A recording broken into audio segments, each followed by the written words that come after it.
أهلا بيكم في الحلقة ال18 من بودكاست دقيقة تنقذ حياة. اتكلمنا في الحلقة اللي فاتت عن النزيف بشكل عام، والنهاردة هنتكلم عن نزيف الأنف أو كما يعرف باسم الرعاف. أول ما حد ينزف من أنفه أغلب الناس بتقول رجع راسك لورا، بس الحقيقة ده غلط جدا. في البداية خلينا نعرف أسباب نزيف الأنف. أشهر أسبابه هي الحرارة أو الجفاف أو الإجهاد أو خبطة أو ضغط دم مرتفع، وأغلب الحالات بسيطة، بس التصرف الغلط هو اللي بيزود المشكلة. طب تتصرف إزاي صح؟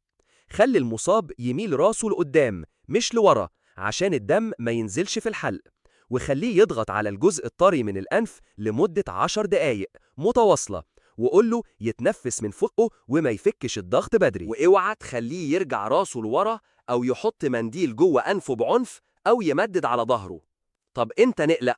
نقلق لو النزيف اتكرر بشكل غير طبيعي أو كان سببه خبطة قوية، ولو استمر أكتر من 20 دقيقة، ولو المصاب دايخ أو بيغمى عليه، ساعتها لازم تقييم طبي. وفي نهاية الحلقة حابين نقولك إن نزيف الأنف شكله مخيف، بس غالباً بيكون بسيط.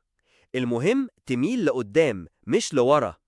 استنونا في الحلقة الجاية، وما تنساش تشارك الحلقة، يمكن توصل لحد محتاجها.